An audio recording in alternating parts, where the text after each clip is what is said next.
Hi sailors, it's time for an update on Sailaway 3 development. And I'm sure you remember this scene that I created last time and showed you how I was going to create a crazy complex setup of trim lines and was trying to make sure that everything would work like you would expect on a normal boat. But this turned out to be a little bit more complex than I anticipated. Well, not a little bit, a crazy amount more complex. So I would start out with a simple idea, pull a line, move the hardware around, and then pretty soon it would become complex and there would be exceptions to rules. And well, if all that happens and it comes to a point where you don't know what you're doing yourself anymore, you know you're on the wrong track. So started over, started over again, started over again, and I thought, okay, this is not how I'm going to fix this. So what I did was make a new scene. And this new scene is a lot less complex than what you just saw. What we have here is first of all, it's in 2D because 2D is far easier than 3D. And what you have here is three of these fixed points, and the pink lines, they represent shock cords, and the blue lines represent actual lines, and then here's a shackle in the middle. So what I tried to do was make sure that when you move one of these points, the lines have fixed lengths and the shackle will be moved around. See? And if it's the line becomes like this, it means that it is not on tension, because yeah, it's longer than needed. See, now it pulls, now it doesn't pull.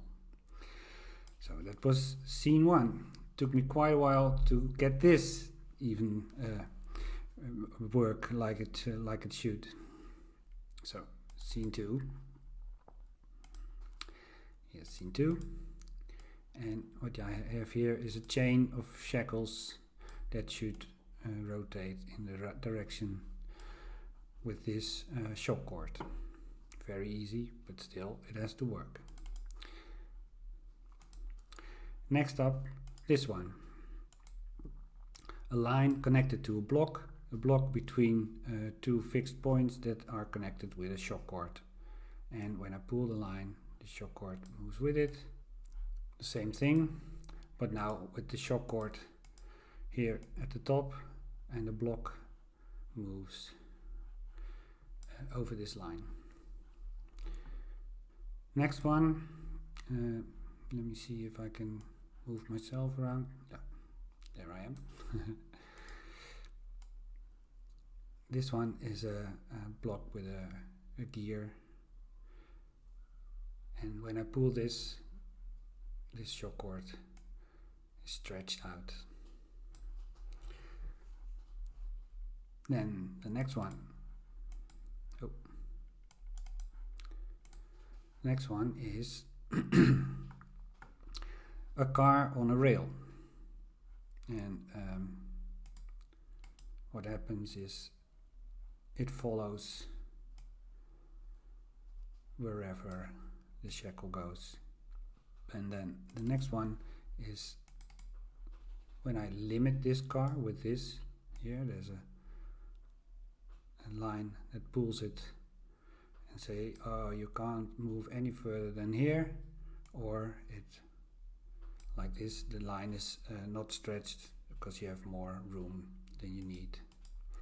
Another one which is a lot more difficult, because when I pull this line, the other lines are pulled one by one, and if I ease it, the other ones have to know that, oh, I have extra space, so I need to move this block. Oh, I have extra space, so I need to move this block. And then in the end, the shock cord pulls it tight. So that works as well. This was quite a struggle. The last setup that I made is this, where you have something like, I don't know, fine tune or something. Here's a line, and the line is here attached to this shock cord via this shackle. It is pulled by this block, and this block is pulled again by this one, and you see the same thing happening again. So guys, it works, and it works fast, and the code is super straightforward, small, compact, fast. You might think, why didn't you write it like this in the first place? But yeah, maybe I'm not that clever, I don't know.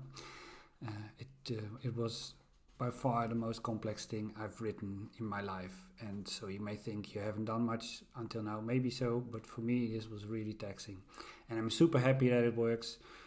I even bought myself a piece of pie yesterday to celebrate this, and I can tell you what the next steps will be. First of all, I'm going to make this into 3D, because what you saw was a 2D version, although I did write most of the code in 3D already, so I don't think it will be that complex.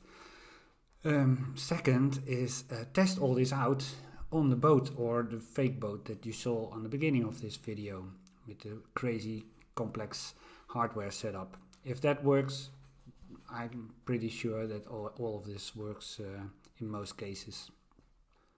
So, and after that I will make sure that this works in the boat designer, because that's what started all this. You have to be able to put your own hardware on your own boat, and when that works, it's super fun, because that already is a game in itself. You can have so much fun trying to create the best setup for your trim lines on your boat, and make sure everything works, and try it out without having to go to the store and spend a fortune.